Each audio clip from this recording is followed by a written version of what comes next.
7. Conheça perfeitamente o seu ambiente. Contato. A maioria pensa primeiro no que deseja expressar ou fazer e, em seguida, encontra um público para sua ideia. Você deve fazer o contrário e pensar primeiro no público. Dê uma olhada em suas novas necessidades, as tendências que os atraem. Ao começar com a demanda deles, você criará o suprimento certo. Não tenha medo das críticas das pessoas. Sem esse feedback, seu trabalho seria muito pessoal e delirante. Mantenha o relacionamento mais próximo possível com o que está ao seu redor, de modo que sinta o que está acontecendo ao seu redor como se estivesse acontecendo com você.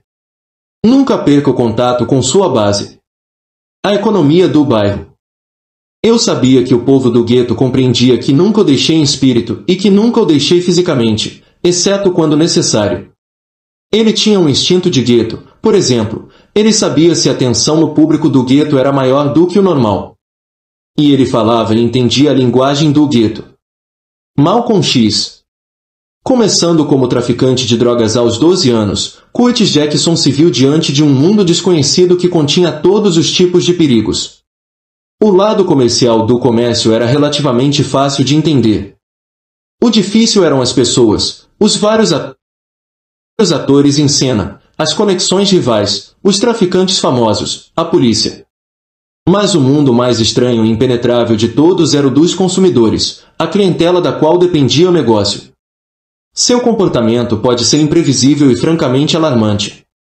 Quando se tratava de conexões rivais e da polícia, Curtis talvez conhecesse seu modo de pensar, porque operavam com certo grau de racionalidade. Mas os viciados pareciam dominados por suas necessidades e podiam se tornar hostis ou violentos a qualquer momento. Muitos traficantes desenvolveram fobia por seus clientes. Eles viram neles as fraquezas e a dependência que podem afligir alguém que sucumbiu ao vício. O Connect depende de sua acuidade mental, até o flerte com o uso de drogas pode destruir essa capacidade e levar à ladeira escorregadia da dependência. Se vivesse muito com viciados, poderia se tornar um consumidor. Curtis entendeu isso e manteve distância deles, mas esse aspecto do comércio o incomodava. Uma vez que os viciados decidiram evitá-lo, sem saber por quê. Ele apenas sabia que não poderia vender um lote recebido em consignação. Isso consistia em aceitar drogas gratuitas de um contato acima, vendeu o lote, recebeu o que foi combinado e o resto foi lucro. Mas desta vez parecia que ele não ganharia nem o suficiente para pagar. Isso poderia prejudicar sua reputação e causar-lhe todo tipo de problemas, talvez ele até tivesse que roubar para conseguir o dinheiro. Desesperado, foi trabalhar como um louco, dia e noite, oferecendo todo tipo de desconto, fosse o que fosse, para se livrar da droga. Ele conseguiu pagar apenas o que era necessário e foi milagrosamente salvo. Talvez aquele lote fosse de má qualidade, mas como ele poderia saber e como poderia evitar que isso acontecesse novamente? Um dia ele buscou o conselho de Dre, um veterano que trabalhava há muito tempo nas ruas. Ele era considerado um homem de negócios astuto, havia estudado economia na prisão, e parecia se dar muito bem com os viciados. Dre explicou que a experiência o ensinou que existem dois tipos de traficantes, os que ficam de fora e os que me levam ao fundo do poço. Pessoas de fora nunca se preocupam em conhecer seus clientes.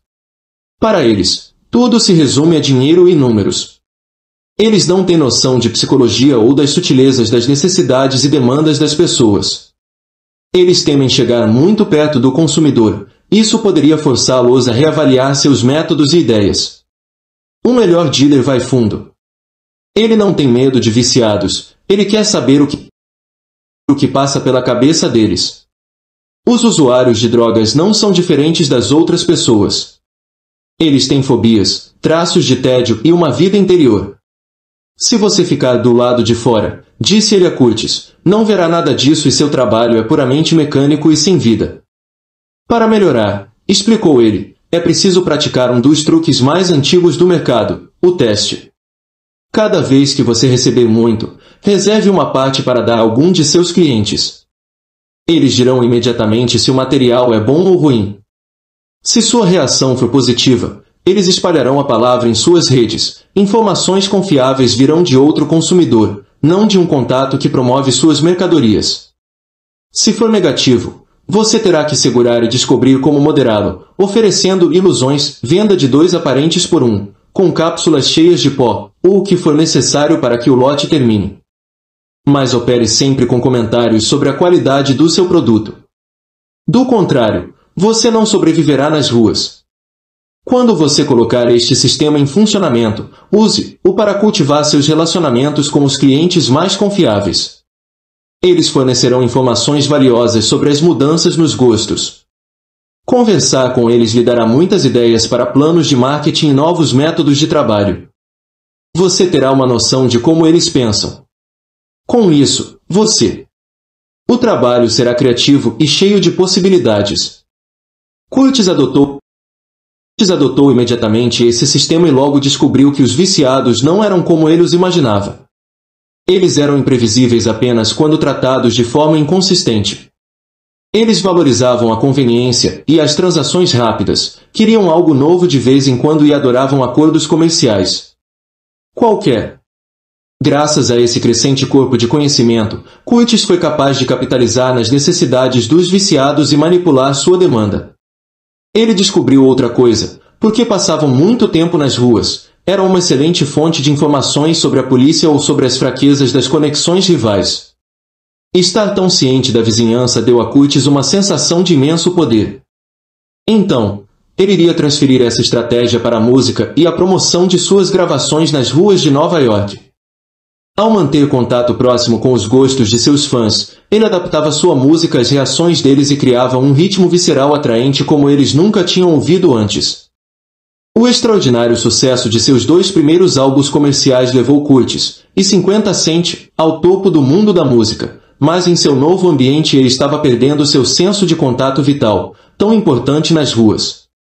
Ele estava cercado por bajuladores que queriam pertencer à sua comitiva ou gerentes e pessoas na indústria que viam apenas um cifrão nele. Suas principais interações ocorreram com pessoas do mundo corporativo ou outras estrelas. Ele não podia mais vagar pelas ruas ou ver as novas tendências em primeira mão. Tudo isso significava que ele estava ficando cego em sua música, sem saber se ainda estava em contato com o público. Essa era a fonte de sua coragem e energia, mas uma distância cada vez maior o separava dele. Isso não pareceu preocupar outras estrelas, na verdade, eles gostavam de viver na bolha das celebridades. Eles estavam com medo de colocar os pés no chão. 50 parecia diferente, mas sua situação parecia sem esperança. No entanto, no início de 2007, ele decidiu iniciar seu site. Ele o imaginou como um meio de divulgar sua música e fazer vendas diretas ao público, sem a interferência de sua gravadora, que se provou muito desajeitada para se adaptar à era do ciberespaço. Sua página logo se tornou uma rede social, uma espécie de Facebook para seus fãs, e quanto mais se aprofundava, mais se convencia de que representava muito mais do que um recurso de marketing. Talvez fosse a melhor ferramenta para voltar a entrar em contato com seu público. Primeiro, ele decidiu experimentar.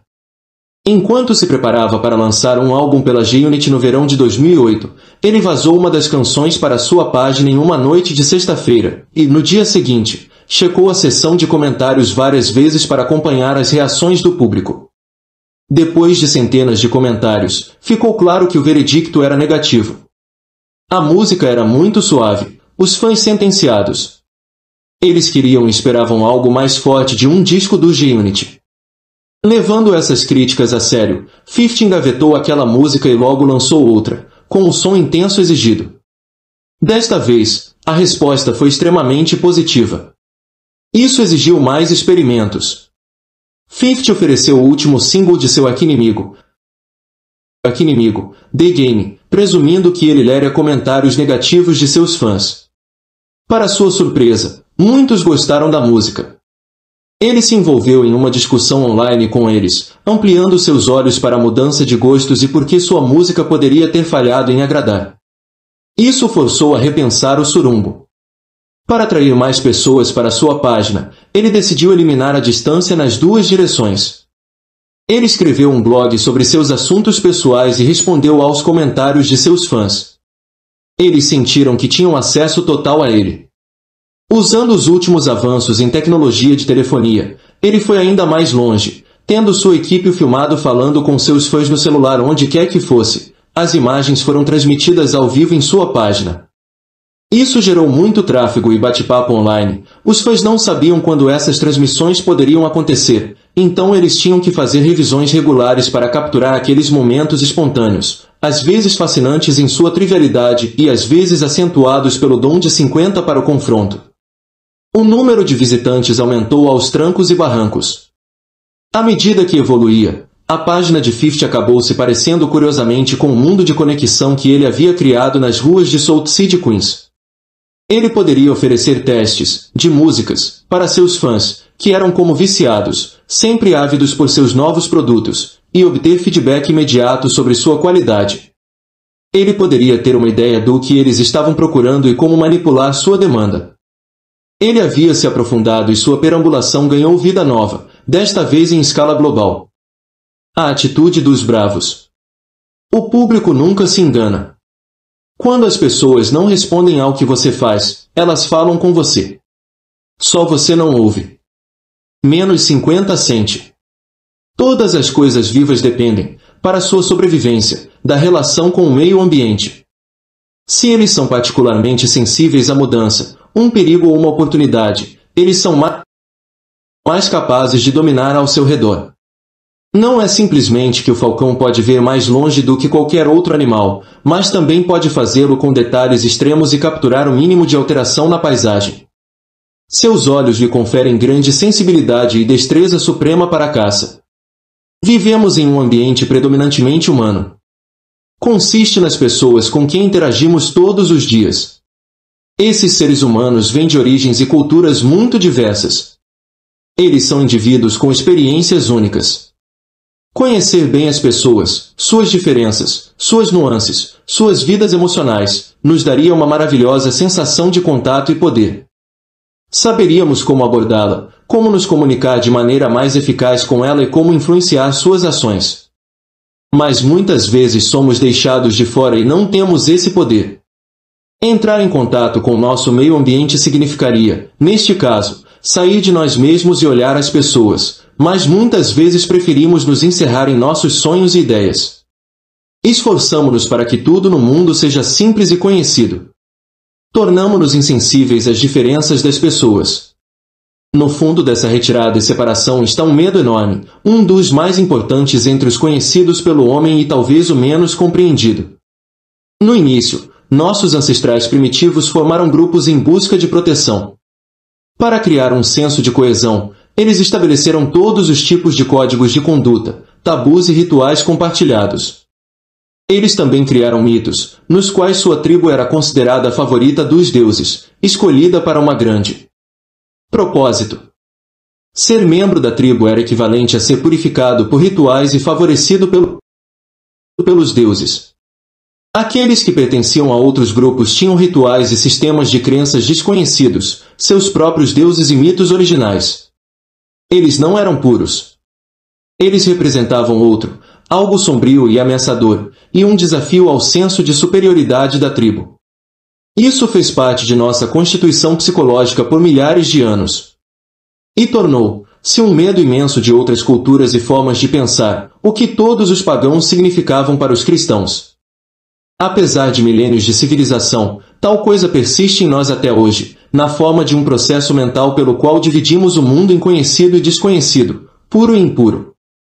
Desenvolvemos certas ideias e valores, nós nos socializamos com aqueles que compartilham esses valores, que fazem parte de nosso círculo íntimo, nossa camarilha.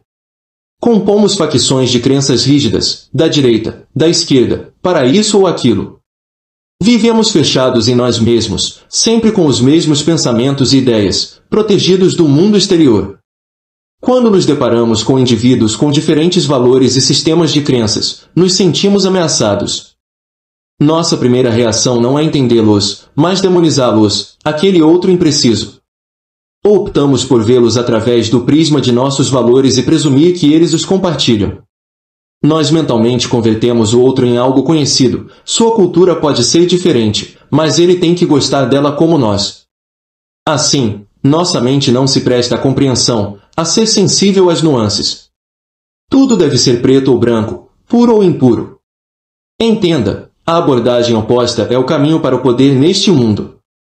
Começa com uma audácia fundamental, não se assuste ou se ofenda por pessoas com diferentes formas de pensar e agir. Não se sinta superior aos que estão de fora. Na verdade, essa diversidade deve encorajá-lo. Sua primeira reação tem que ser abrir seu espírito para essas diferenças, entender o que faz o outro vibrar, ter uma ideia de sua vida interior, de como vê o mundo. Desta forma, você estará em contato permanente com círculos cada vez mais amplos de pessoas, estabelecendo vínculos com essas diversas redes. A fonte de seu poder é sua sensibilidade e proximidade com este ambiente social. Você será capaz de detectar tendências e mudanças nos gostos das pessoas muito antes de qualquer outra pessoa. Não há lugar onde as pessoas estão mais lotadas do que na vizinhança. Pessoas de todas as psicologias imagináveis estão constantemente se enfrentando. O poder depende aí da capacidade de saber tudo o que acontece à sua volta, de ser sensível às mudanças, de estar atento às estruturas de poder impostas. De fora e de dentro. Não há tempo ou espaço para fugir para um país de sonho pessoal. Você sente uma necessidade de estar em contato com o meio ambiente e as pessoas. A vida depende disso. Hoje todos vivemos em condições semelhantes. Os caminhos de todos os tipos de pessoas, de culturas e psicologias divergentes se cruzam diante de nossos olhos. Mas quando vivemos em uma sociedade aparentemente mais abundante e pacífica, não temos aquela necessidade urgente de entrar em contato com os outros. Isso é perigoso. Em um caldeirão como o mundo moderno, onde os gostos mudam mais rápido do que nunca, nosso sucesso depende de nossa capacidade de sair de nós mesmos e fazer contato com outras redes sociais. Force-se a todo custo a sair continuamente de si mesmo. Você deve chegar ao ponto em que perder o contato com o ambiente se traduz em uma sensação de risco e vulnerabilidade. No longo prazo, esse nosso medo primordial torna-se um transtorno mental, fechamento para todas as ideias novas e desconhecidas. Os bravos homens da história são ensinados a desenvolver o oposto, um espírito aberto, uma mente que nunca para de aprender com a experiência. Veja se não é o caso da grande primatologista britânica Jane Goodall, cuja pesquisa de campo revolucionou nossas ideias sobre chimpanzés e primatas. Antes do trabalho de Goodall, os cientistas estabeleceram certas ideias aceitas sobre como estudar animais como os chimpanzés. Eles tiveram que ser analisados principalmente em gaiolas, sob condições muito controladas. Os primatologistas às vezes os observavam em seu habitat natural, inventaram vários truques para chegar perto deles, embora sempre escondidos atrás de uma espécie de tela de proteção. Eles fizeram experimentos manipulando os animais e prestando atenção em suas respostas. O objetivo era encontrar verdades gerais sobre o comportamento dos chimpanzés. Os cientistas só podiam estudá-los mantendo distância. Goodall não tinha instrução científica formal quando, em 1960, veio para a atual Tanzânia para estudar os chimpanzés em seu estado natural. Operando inteiramente sozinha, ela planejou um procedimento investigativo radicalmente diferente. Os chimpanzés viviam nas partes mais remotas do país e eram muito tímidos. Ela os seguiu à distância, fazendo o possível para ganhar sua confiança com paciência. Ele se vestia de forma a não atrair atenção e tomava cuidado para não encontrar seus olhos. Quando percebia que sua presença na área os incomodava, ele se afastava ou se comportava como um mandril se limpando. Aos poucos, ao longo de vários meses, foi chegando cada vez mais perto. É assim que ele foi capaz de começar a identificar individualmente alguns dos chimpanzés. Ele deu-lhes nomes, algo que os cientistas nunca haviam feito antes. Eles sempre foram designados por números. Graças a esses nomes, ele foi capaz de detectar nuances sutis em seu comportamento individual. Eles tinham suas próprias personalidades, como seres humanos. Após quase um ano dessa paciente sedução, os chimpanzés começaram a relaxar em sua presença e permitir que ele interagisse com eles, algo que ninguém havia alcançado até então na história do estudo dos primatas em liberdade. Isso trouxe muita coragem, já que se acreditava que os chimpanzés eram os primatas mais inconstantes e mais perigosos e violentos do que os gorilas. Ao interagir com eles, Goodall também notou uma mudança em si mesma. Acho que minha mente já funciona como a dos chimpanzés, no nível subconsciente, escreveu ele a um amigo. Ele estava pensando isso porque havia desenvolvido uma habilidade fantástica de encontrá-los na floresta. Tendo obtido acesso a eles, ele notou vários fenômenos que refutam os dados aceitos sobre o comportamento dos chimpanzés. Os cientistas classificaram esses animais como vegetarianos. Ela os observou caçando e comendo macacos. Acreditava-se que apenas os seres humanos eram capazes de fazer e usar ferramentas. Ela viu chimpanzés produzirem instrumentos elaborados para pegar insetos para comer. Ele os viu participando de danças rituais únicas durante uma chuva torrencial.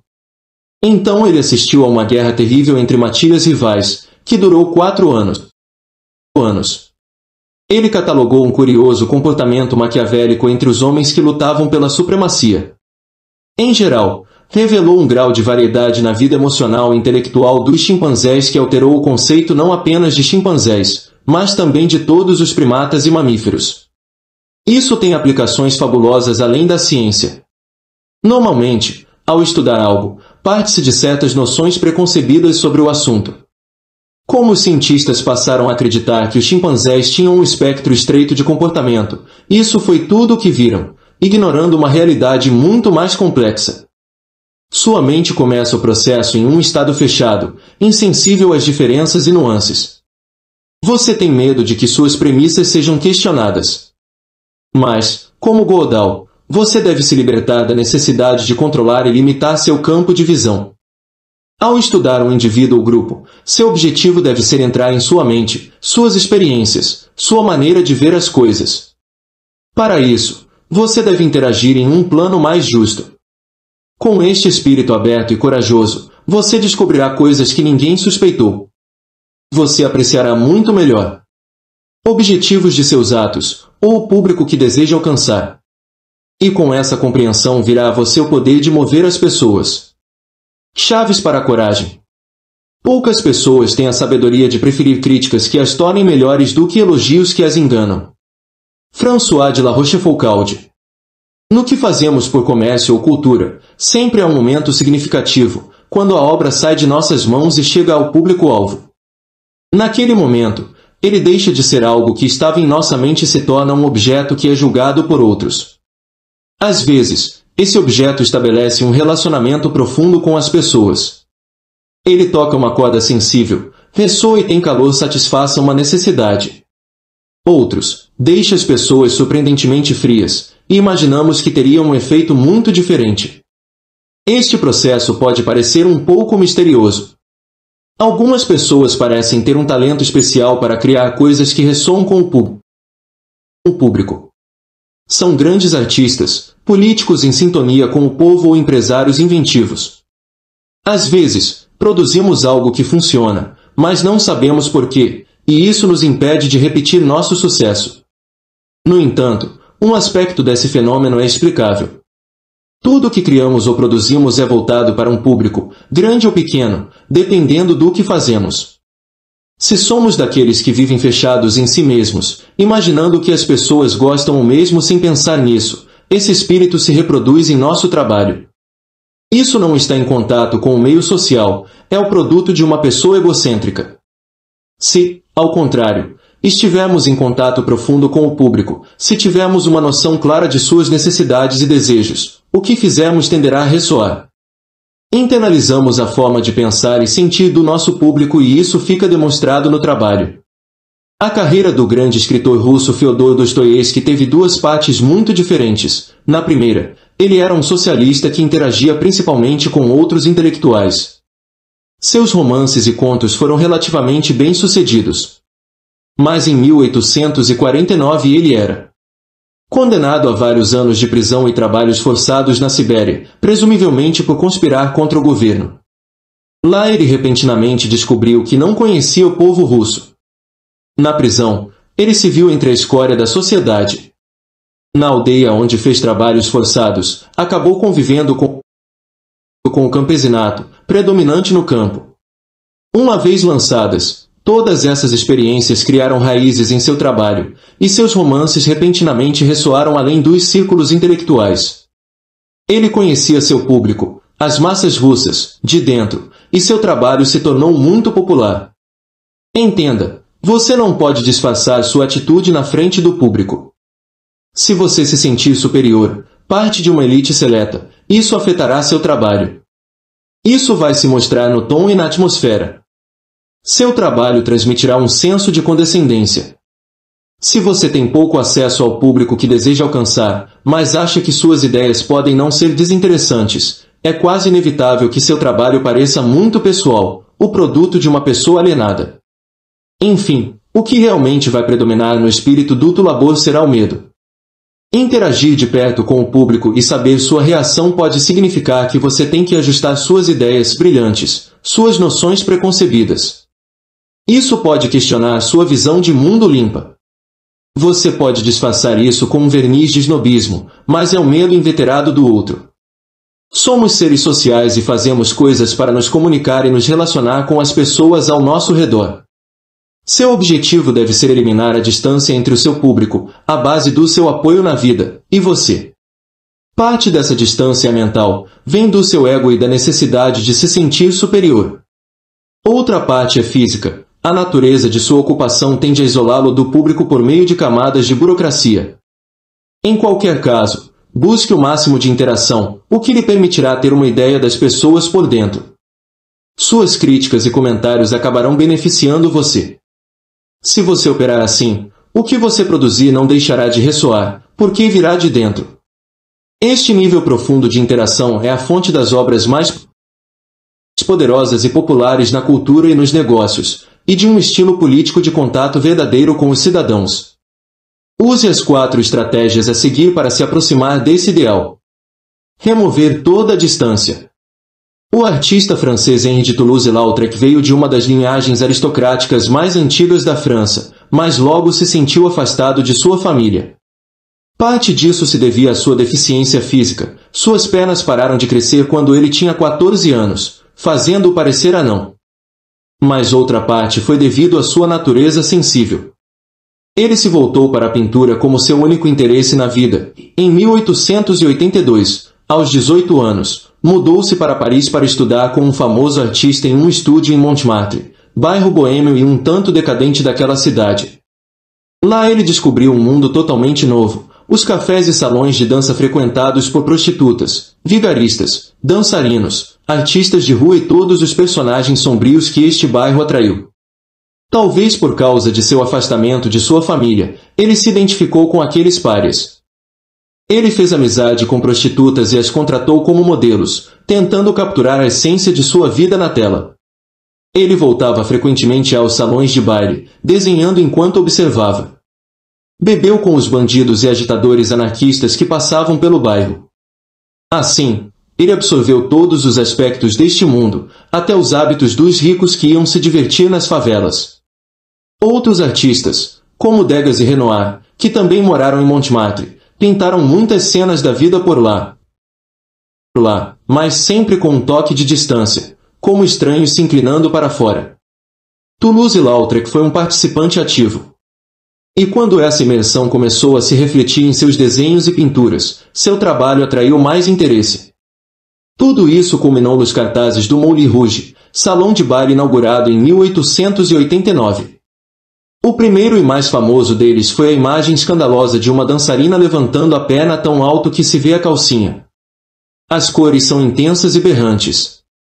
Mas o mais estranho é o espaço plano que ele criou, que faz com que o público sinta que está no palco com os artistas, em meio a toda aquela atividade e luzes brilhantes. Ninguém jamais havia criado algo assim. Quando aquele pôster foi espalhado por toda a cidade, ele hipnotizou as pessoas. Parecia ter vida própria.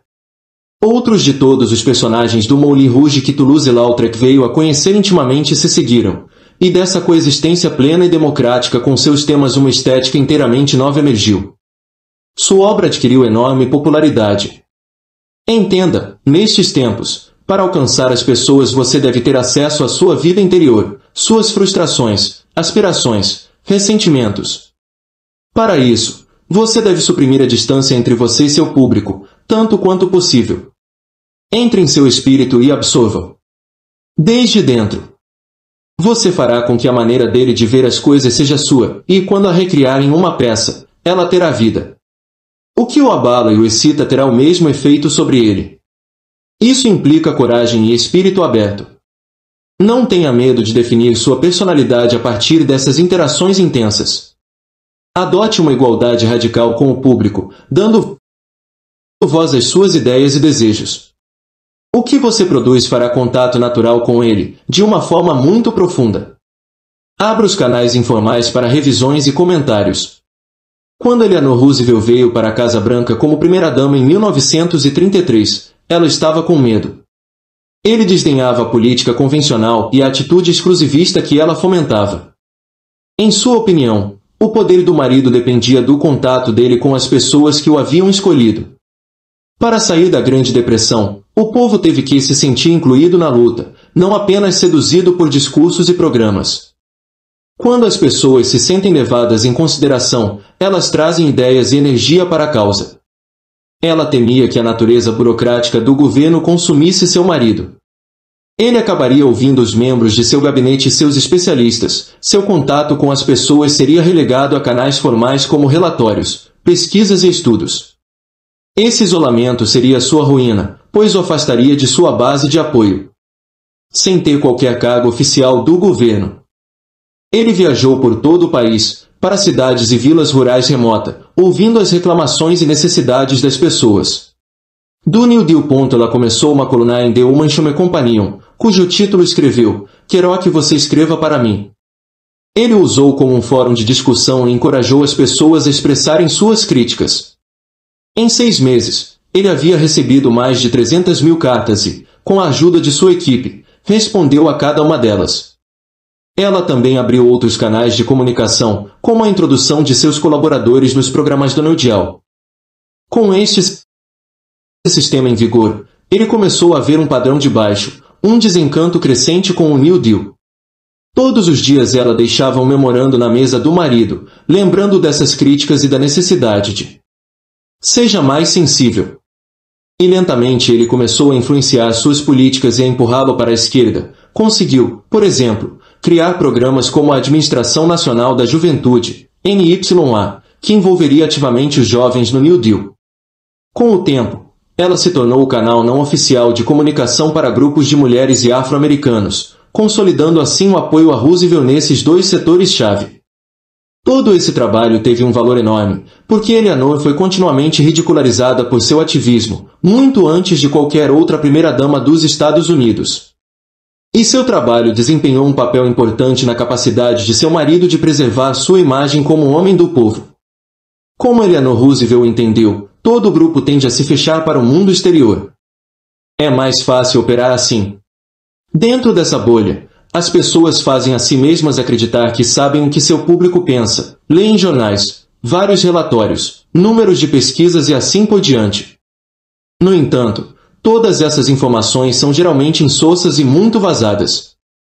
É muito diferente quando você interage diretamente com as pessoas e ouve suas críticas e comentários pessoalmente. Você descobre o que está por trás de seu descontentamento, as várias nuances de como seu trabalho o afeta. Os problemas deles ganham vida e as soluções que você propõe são mais relevantes. Você cria uma dinâmica de ida e volta na qual as ideias, a participação e a energia das pessoas podem servir aos seus propósitos. Se, devido à natureza de seu grupo ou empresa, uma certa distância deve ser mantida entre você e seu público. Recupere o contato com sua base. Vemos o seguinte acontecer: uma pessoa social, mas então esse contato vai sucesso produz distância, consciente ou inconsciente. Você passa a gente distante aqui do ponto seu trabalho perdente, como ele, qualquer efeitorial nas pessoas. O famoso ativista negro Malcolm X lutou contra esse problema à sua maneira. Ele passou sua juventude como um traficante de rua qualificado, terminando na prisão por acusações de drogas. Lá ele descobriu o Islã praticado pela nação do Islã e se converteu imediatamente. Ao sair da prisão, ele foi um porta-voz visível desse grupo. Mais tarde, porém, ela rompeu com ele e se tornou uma figura importante no crescente movimento do poder negro dos anos 1960. Ao longo das várias fases de sua vida, Malcolm X sentiu profunda raiva e frustração pelas injustiças sofridas pelos afro-americanos, muitas das quais ele experimentou em primeira mão. Ele canalizou essas emoções em discursos poderosos, nos quais parecia expressar a raiva de muitos nos guetos americanos. Mas ao se tornar famoso, ele sentiu uma certa ansiedade. Conhecia líderes da comunidade negra que já viviam bem e que não podiam deixar de sentir distanciamento e superioridade em relação aos que supostamente representavam, como um pai preocupado com um filho. Malcolm odiava essa sensação de paternalismo insidioso. Em sua opinião, apenas as pessoas podiam ajudar a si mesmas, seu papel era inspirá-la a agir, não a agir em seu nome. Para se vacinar contra essa distância psíquica, ele multiplicou sua interação com traficantes e agitadores, o tipo de pessoa do submundo que a maioria dos líderes teria evitado escrupulosamente. Os que estavam no centro do gueto eram a base de seu poder, e ele precisava restabelecer o contato com eles. Ele fez questão de passar mais tempo com aqueles que sofreram injustiças recentes, para absorver suas experiências e indignação. A maioria amolece com a idade, ele reteria sua raiva, a intensidade das emoções que o haviam impulsionado em primeiro lugar e dado a ele seu carisma. O objetivo do contato com as pessoas não é agradar a todos ou atingir o maior público possível. A comunicação é uma força de intensidade, não de extensão e quantidade. Se você pretende ampliar o escopo de sua vocação, substituirá qualidade por quantidade e pagará um preço. Você tem uma base de poder, um grupo de pessoas, grandes ou pequenas, que se identificam com você. Esta base também é mental, as ideias que teve quando jovem, associadas a fortes emoções e que te inspiraram a seguir um determinado caminho. Tempo e sucesso tendem a diluir seu senso de contato com essa base física e mental. Você ficará à deriva e suas faculdades de comunicação irão declinar. Conheça sua base e retome o contato com ela. Mantenha suas alianças com ela vivas, intensas e presentes. Volte às suas origens, fonte de toda inspiração e poder. Crie o espelho social. Sozinhos, podemos imaginar que temos todos os tipos de poderes e habilidades. Nosso ego pode inchar o quanto quiser. Mas quando produzimos algo que não tem o impacto esperado, repentinamente atingimos um limite, não somos tão brilhantes e habilidosos quanto pensávamos. Então, tendemos a culpar os outros por não compreenderem ou por ficarem no nosso caminho. Nosso ego sofre e enfraquece, as críticas do exterior parecem um ataque pessoal que não podemos suportar. Estamos inclinados a fechar, o que torna duplamente difícil para nós ter sucesso em nosso próximo projeto. Em vez de se retrair, considere a indiferença das pessoas à sua ideia, bem como as suas críticas, como um espelho que elas têm à sua frente. Um espelho físico transforma em um objeto, você pode se ver como os outros o veem. Seu ego não pode protegê-lo, o espelho não mente. Você o usa para melhorar sua aparência e evitar o ridículo. As opiniões dos outros têm uma função semelhante. Você vê seu trabalho de dentro de sua mente, coberto por todos os tipos de desejos e medos. Eles o veem como um objeto, como é. Por meio da crítica deles, você pode se aproximar dessa versão objetiva e melhorar gradativamente o que faz. Uma palavra de cautela: cuidado com os comentários de amigos cujos julgamentos podem ser obscurecidos pela inveja ou bajulação. Quando seu trabalho não estabelece comunicação com outras pessoas, considere a culpa. Você não expressou suas ideias com clareza suficiente ou não fez contato emocional com o público. Essa análise salvará você do ressentimento ou da raiva que as críticas de outras pessoas podem causar a você. Você simplesmente aperfeiçoa seu trabalho através do espelho social. Mudança de perspectiva. A ciência e o método científico são meios muito práticos e eficazes de busca do conhecimento que dominaram quase totalmente nosso pensamento nos últimos séculos. Mas eles também geraram uma ideia preconcebida peculiar. Para entender qualquer coisa, temos que estudá-la à distância e com uma perspectiva imparcial. Por exemplo, tendemos a julgar um livro cheio de estatísticas e citações de outros estudos mais respeitável, porque parece ter a objetividade e o distanciamento científico necessários. Mas a ciência geralmente lida com matéria inorgânica ou com vida emocional mínima. Estudar isso de uma perspectiva imparcial faz sentido e funciona. No entanto, o mesmo não acontece quando se trata de pessoas e seres que respondem de forma emocional. Aqui falta o conhecimento do que os faz vibrar por dentro. Estudá-los de fora é preconceito, muitas vezes resultado do medo. Lidar com as experiências e a subjetividade das pessoas é confuso e caótico. A distância é mais leve e fácil. É hora de reavaliar esse preconceito e ver as coisas de uma perspectiva oposta. O conhecimento da natureza, pois depende de entender-as dentro para fora, ter uma noção do que lá se vence, não com a pose pseudocientífica do intelectual viciado em estudos, citações e números, tudo voltado para amparar seus preconceitos. Você prefere ultrafore, de dentro, a todas as outras questões. Na medida em que vocês instantes, reconheça que não entende o que estuda ou aqueles que deseja alcançar, você está mirando errado e tem muito a fazer. Um homem sensato sente o que os outros apenas sabem. Barão de Montesquieu.